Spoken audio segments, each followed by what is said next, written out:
Hello বন্ধুরা, আমি অনির্বাণ, তোমাদের friendly gardener and welcome back to another video. তো বন্ধুরা, আরেকটা সুন্দর সকালে অনির্বাণ চলে এসছে। আর আজকে একটা ডিফারেন্ট ভিডিও করার কথা ছিল, মানে আমি ওরকমই প্ল্যান করেছিলাম যে একটা অন্য ধরনের কিছু একটা ভিডিও করবো। কিন্তু ফ্র্যাঙ্কলি বলছি, আজকে যখন ঘুম থেকে উঠলাম তখন ঘুম থেকে উঠে এই কথাটা আমার মাথায় স্ট্রাইক করলো, যেটা আজকে তোমরা থাম্বনেল আর টাইটেলে দেখতে পাচ্ছ। তো এবার যেমন মাথায় আসা তেমন কাজ। তো মাথায় যখন এই কথাটা একবার এসছে, তো সেটা নিয়ে আলোচনা তো আমাকে করতেই হবে। আমার গাছ কেন মরে, এই কথাটা অনেকের মাথায় ঘুরে যে আমি তো সবই ঠিক করি, আমি তো মাটি বানাই, আমি তো সবই করি, তাও আমার গাছ কেন মরে। এর কি উত্তর আছে, এর কেন, কারণটা কি? আজকে চেষ্টা করব তোমাদের গাছ কেন মারা যায় সেইটা নিয়ে একটু তদন্ত করতে। আশা করছি আজকের ভিডিওটা তোমাদের ভালো লাগবে। ভিডিওটা ভালো লাগলে অবশ্যই ভিডিওটা লাইক করো। যারা সবুজ প্রিয় বন্ধুরা আছো তাদের কাছে ভিডিওটা পাঠিয়ে দিও। এবার দেখো, গাছ মরার হাজার একটা কারণ আছে, সেটা তুমি আশা করছি জানো, আমার ভিডিও যেহেতু অনেকদিন ধরে দেখছো। নাম্বার ওয়ান কারণ যেটার জন্য গাছ মরে, যেটা সব থেকে বড় প্রবলেম অনেকে করে ফেলে, সেটা হচ্ছে গাছের গোড়ায় জল জমে। গাছের গোড়ায় যদি জল জমে, যদি ড্রেনেজ ভালো না থাকে, 100% তোমাদের গাছ কিন্তু মারা যাবে। বোঝা গেছে?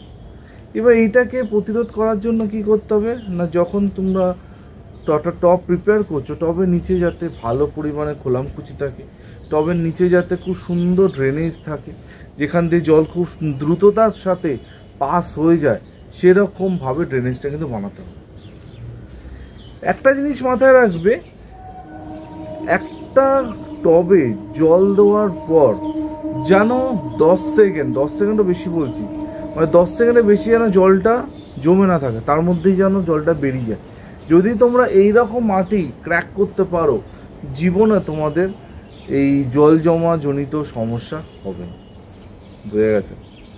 এইখানেই প্রথমেই তোমরা গন্ডগোলটা করে ফেলো। তো সেই জন্য তোমাদের গাছ কিন্তু প্রথমেই আর একটা সমস্যার মধ্যে থাকে, আস্তে আস্তে গাছটা শেষ হয়ে যায়। ঠিক আছে? এবার দেখো, মাটি কি করে বানাতে হয় সেটার উপর আমি আর কিছু বক্তৃতা দিতে চাই না, কারণ হাজার একটা আমার মাটির ভিডিও চ্যানেলে আপলোড করা আছে। আশা করছি সেই ভিডিওগুলো যদি তোমরা দেখো, ডেফিনেটলি তোমাদের উপকারে লাগবে, তোমাদের গাছ ঠিক থাকবে যদি আমার কথা মতো মাটি তোমরা প্রিপেয়ার করে ফেলো। আরেকটা প্রবলেম তোমরা অনেকেই করে ফেলো, যখন তোমরা একটা গাছ কেনো, একটা গাছ যখন আমরা নার্সারি থেকে বা যেখান থেকে কিনে আনি, তো একটা গাছ কেনার সময় অনেক কিছু বৈশিষ্ট্য লক্ষ্য করতে হয়, সেটা দেখে একটা গাছ কিনতে হয়। রাদার দেন সুন্দর ফুল দেখে আমরা গাছ কিনবো বা ফল দেখে আমরা গাছ কিনবো। সবসময় তোমাদের যেটা আমি বারণ করেছি, একটা গাছ যখন আমরা কিনবো, সেই গাছে যেন অনেকগুলো ব্রাঞ্চ থাকে। এই গাছটা দেখো, এই গাছটাকে নিশ্চয়ই চিনতে পারছো, আমি বেশ কিছুদিন আগে তোমাদের গাছটা দেখিয়েছিলাম। তো এই গাছটায় কতগুলো ব্রাঞ্চ আছে? 1 2 3 4 5 6, এক একটা ডালে আবার মাল্টিপল ব্রাঞ্চেস আছে। তো যখনই আমরা গাছ কিনবো তখন কিন্তু এইরকম ব্রাঞ্চওয়ালা গাছ কিনতে হবে। ঠিক আছে? এইরকম ব্রাঞ্চওয়ালা গাছ কিনতে হবে, তাহলে তোমাদের গাছে সারভাইভ করার চান্সেস অনেক কম। আমি আরেকটা গাছ দেখাই তোমাদের, দেখো এই গাছটা, সেম প্রিন্সিপাল। দেখো, এটাও কিন্তু একইভাবে অনেক মাল্টিপল ব্রাঞ্চেস আছে। এই রকম ব্রাঞ্চ দেখেই কিন্তু একটা গাছ তোমাদের চুজ করতে হবে। আরেকটা গন্ডগোল কি, গাছ কেনার পরপরেই তোমাদের অনেকের মধ্যে একটা উৎসাহ উদ্দীপনা থাকে যে গাছটাকে কত তাড়াতাড়ি রিপোর্ট করতে হবে। এইটা কিন্তু করলে চলবে না। একটা গাছ আনার পর সেই গাছটাকে তোমার পরিবেশে, তুমি যেখানে গাছ করছো সেই পরিবেশে, মানে সিচুয়েশনটা বোঝার জন্য ওকে কিন্তু সময় দিতে হবে। মানে আনার সাথে সাথে রিপোর্ট করে দেবো, এটা করলে কিন্তু হবে না। এই গাছটা প্রায় 1 সপ্তাহ হয়ে গেছে আমি এনেছি, এখনও ওদের রিপোর্ট করিনি।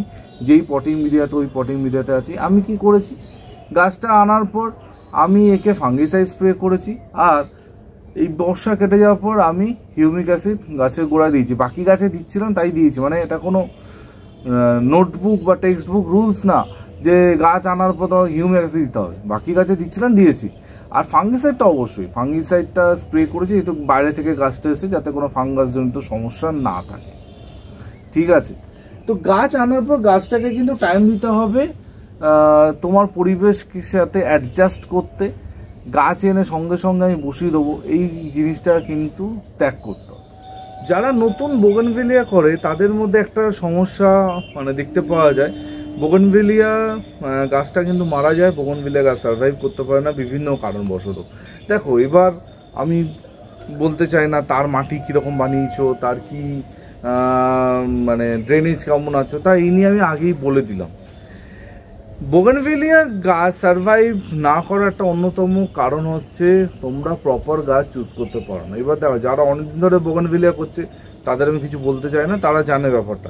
কিন্তু যারা একদম নতুন আর নতুন বোগেনভিলিয়া করছো, তো সেই সকল বন্ধুদের আমি বলবো, তোমরা যারা নতুন গাছ করবে একদম স্টার্টিংয়ে বোগেনভিলিয়া, কিন্তু রুটের গাছ কেনো।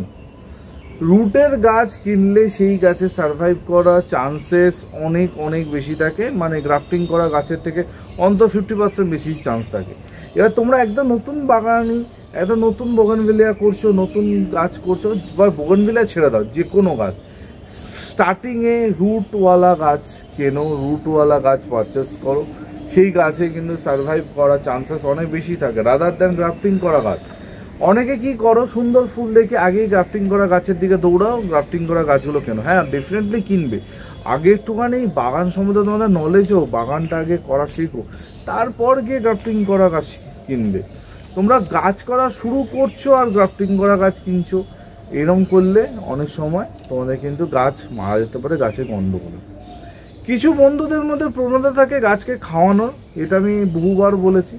তো গাছকে অবশ্যই আমরা খাওয়াবো, গাছ মানে আমরা খাচ্ছি, গাছ কেন খাবে না, কিন্তু সেটা বুঝে খাওয়াতে হবে।